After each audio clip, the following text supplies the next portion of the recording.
Hello everyone, and welcome back to the RG Models 86 channel.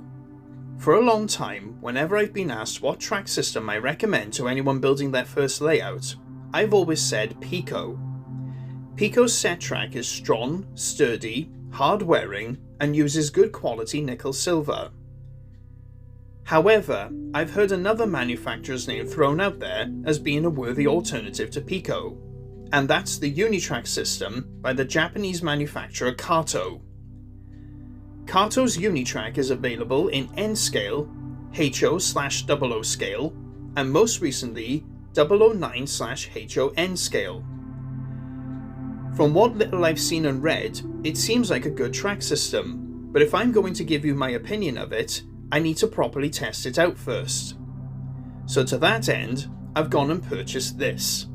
The KATO narrow gauge starter set. Right then, let's open the box and see what we get inside.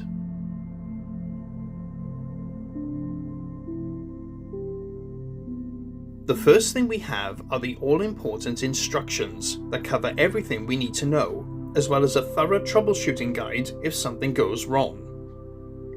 Next, we have the standard KATO SX power controller, along with an AC adapter and power plug. The thing I really love about this controller is that the direction and speed controls resemble that of the controls you'll find in most locomotive cabs today.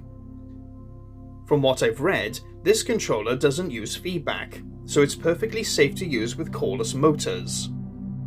And finally, we have the track itself in a small box.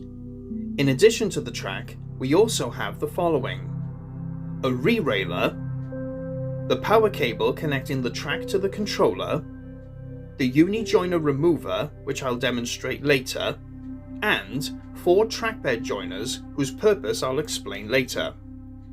The track you get in the box consists of 8 pieces of curved track set to a radius of 7¼ inches, a standard straight, and a pair of short straights, one of which has a socket underneath to plug in the power cable from the controller.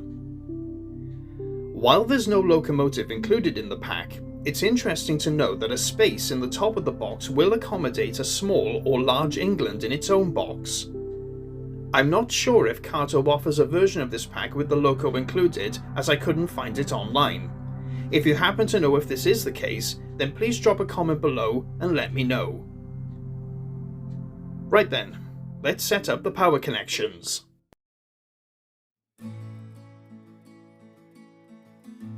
The first thing to do is to connect the power cable from the track to the controller. When inserting the plug into the power track, make sure the KATO logo is visible, as you can see here. Due to the unique shape, the power cable will only plug into the back of the controller one way and is held securely in place by a retaining clip. Now we can put the track pieces together.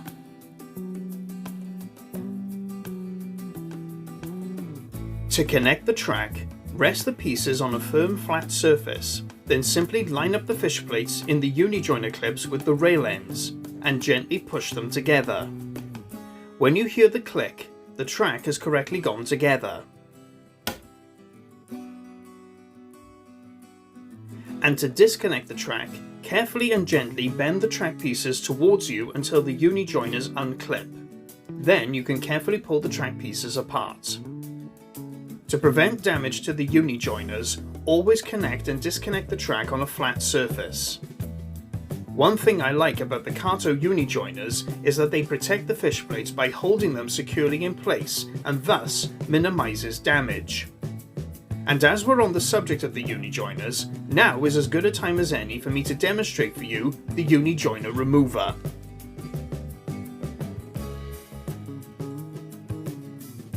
Slip the Uni-joiner remover over the track joint you wish to remove, like so. Then carefully pull the remover towards yourself until the Uni-joiner unclips from the track bed.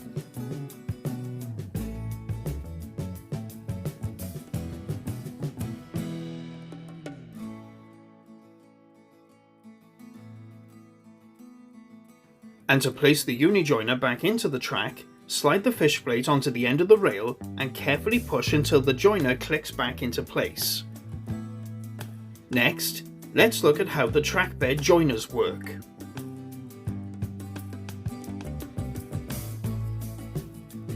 If you wish to combine both KATO and PECO track into one layout, then the trackbed joiners will help you with the transition between the two manufacturers. Remove two sleepers from the PECO track, then carefully slide the rails into the sleeper chairs and fish plate on the KATO trackbed joiner.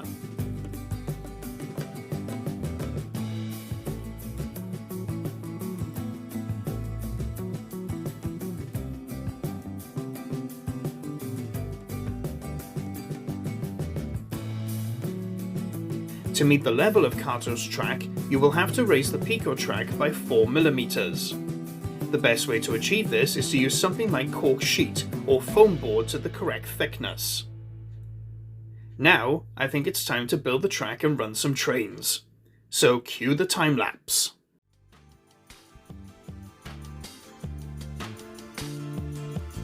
With the track connected, you can see that due to the tighter radius curves, KATO's track takes up less space than PECO's on my workbench.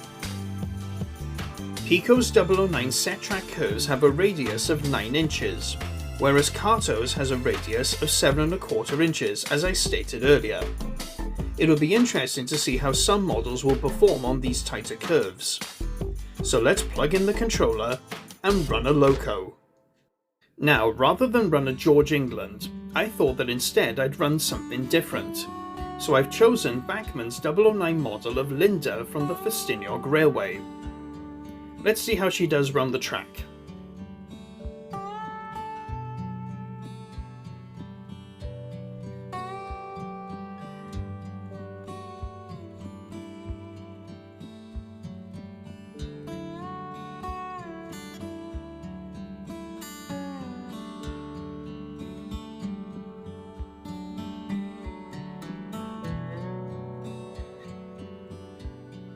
Well, she's running very nicely.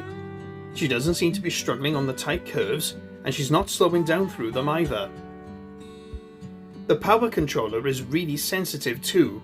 You don't need to move the speed dial far to get the loco to move, and the slightest movement on the controller makes a big change in the speed. You can even get the loco down to a slow crawl.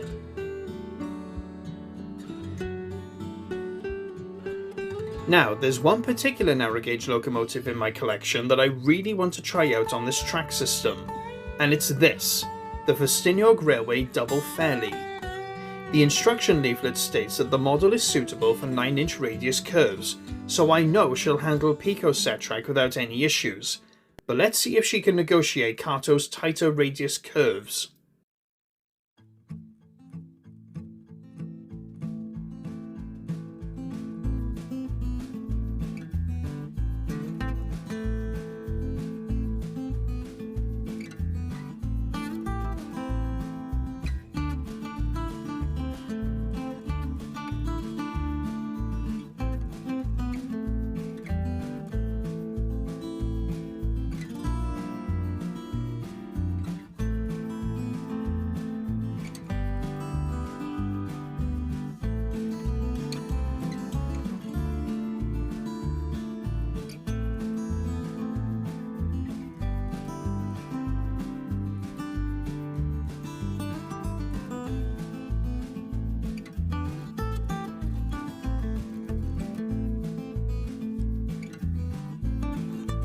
Well, there you have it.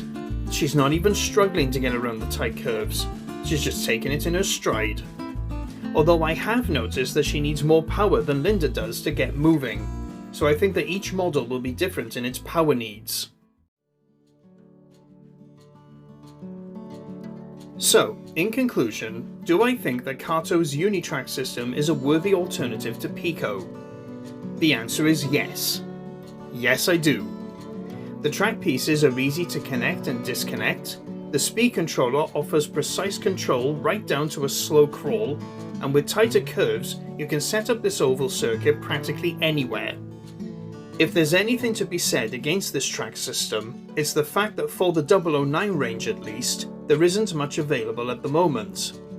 At the time of producing this video, KATO have announced that they are producing points for this scale, so that alone is going to increase the possibilities of what you can do when designing track plans.